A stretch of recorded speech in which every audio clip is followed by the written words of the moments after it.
Heads up!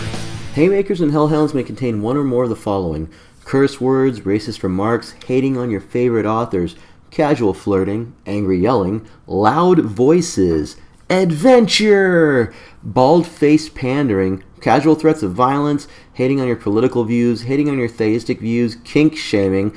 You know, I do strive for some professionalism when it comes to my work, but with things like this, I don't really do that a lot. I mean, I'm just saying, I want to keep it real on the show, but at the same time, you know, I gotta kind of tread that balance, so to speak. So, you know, just permit me my foibles and we'll get along. In the very least, if you find me entertaining, hey, even better. Oh, wow, that was a whole bunch of stuff that I didn't have to say. Anyway, viewer discretion has been advised. Welcome, ladies and gentlemen. Welcome back to Haymakers and Hellhounds. Oh my god. I almost said to hooligans. God damn it. So, welcome back to Haymakers and Hellhounds. I am Thomas Duder, author of The Things, and you're not.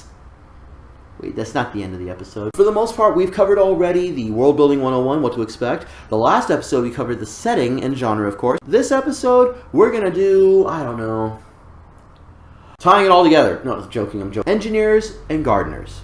You know, one of the things I was pointing out later on in this series is the idea and the concept of writers as engineers and writers as gardeners. And I actually have a hybrid take on it myself, where I do both. Now, for the most part, you're probably used to taking notes. And if you're not, you should. I would suggest doing it no matter for what you're doing. Do a rough draft. Some people will say, draft after draft after draft. Need I point out that I write books and I only have one draft. I only need one draft. Some songs, I only need one take to record. But that's not to say that I don't hold it against myself if I need to do more than one draft. At the same time, I've heard of some people, one guy I met at a convention, this dude, it took him like 2 years. He was doing notes for 2 years. Brother, you are not George R.R. Martin. You are not the motherfucker that did Sword of Time. You ain't even the motherfucker that did fucking Wheel of Time. Or the Sword of Truth, Wheel of Time. My bad. Shut up! So for the most part, I'm just saying, there comes a time where you have to stop and just make the motherfucking thing. You know, you can make babies real easy,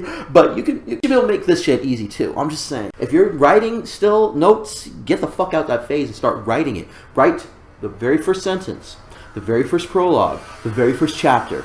Write that motherfucker. I don't care. Get it done. Get it done. Period. With that stated, so note-taking is incredibly important to world building even. There's probably right now, I bet you watching this show have a notebook somewhere with all sorts of notes in it. You know, there's this comic series that we haven't done yet, but I've written 200 plus overviews. Each comic episode is written out, the overviews. I even wrote lyrics for them. Funny story. Trinity High, Sankaku Gakuan, was my first... I don't care if I said that wrong. Shut up. It was my very first album of lyrics that I've ever written. So, I mean, that was good, too. And that was great practice for later on when I started kicking it with Anubis Unit. So, when it comes down to those overviews, I still have them over there, the physical copy. But I finally, after like 5 years, wrote everything out and sent it over to my homie for Christmas. And he was very appreciative. And it's something that we both have that we can just fall back on at any point in time. And trust me, those overviews were killer. The story of Trinity High was fucking excellent. If you ever played Project Justice or, oh my god, Rival Schools. Oh, baby. It's kind of like that. It's a whole bunch of high school kids beating the crap out of each other with superpowers. It's Street Fighter in a high school setting, but multiple high schools, and there's all sorts of shit that goes down. And of course, if I'm involved, monsters and demons and interdimensional threats will be there too. Hell, the thing it didn't start off that way, but it starts off after we thought about it and worked on it together. It starts off with Mumu Tiamat and the Beast Lord, two interdimensional creatures, one fighting for Earth, the one fighting against Earth to devour it, and you can guess who's who. If you're watching this show, you probably know exactly who Mumu Tiamat is anyway. So I'm just saying. Engineers and gardeners. Let's define these things. First and foremost, what I mean is there are people who will take strict notes, and they are very anal about it. They will stick to it. They won't just write biographies for the characters. They'll do stuff for the world itself. They'll jot down the entire fucking history of the world. They will talk about events, you know, they'll do a skeletal structure for their book, for their whatever. They'll do a chapter by chapter overview. They'll do that with a skeletal structure. They will have those card placements where it shows how each character in each sequence interacts with one another, which is something that's suggested for in screenwriting, by the way. I read that by Save the Cat, Blake Snyder. Excellent book if you're going to be doing a script. Big shout out to Jerry and Cody Angelo. Thank you so fucking much for that book. It was eye-opening. It actually showed that I'm as good as I think I am when it comes to script writing, I'm just saying. But I'm going to be doing a couple of things to the script because of that, and honest to goodness, thank you. But with that stated, you should read that too. It's a great book. Hell, rent it at your fucking library if you can't afford it. I can't afford it. I'm broke as a fucking joke. Engineers are the kind where they will write every single iota of the book before they even do the book. They may even consider the rough draft as part of that.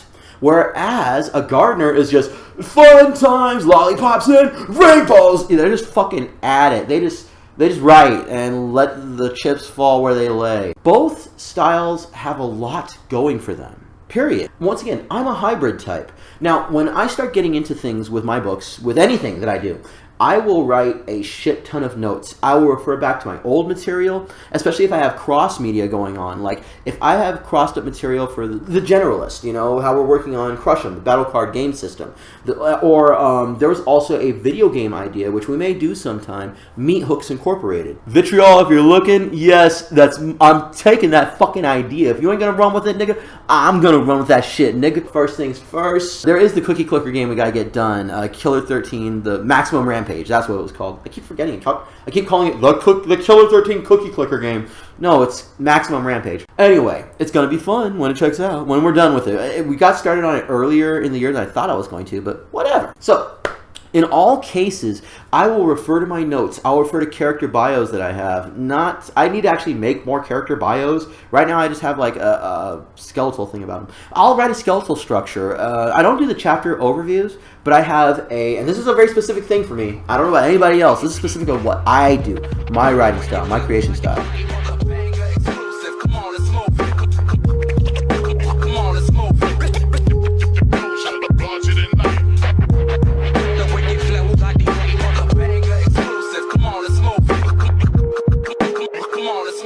When I hit the verse, it causes a chain reaction. Insane faces looking at me like, how'd you make that verse happen? The first time I heard a beat slapping, damn near served more words in an open casket and a closed caption. Drove magnet smoking only the dopest cabbage and holy rolling in golden leaf until I can see the passage. I'm laughing while I'm holding in the potent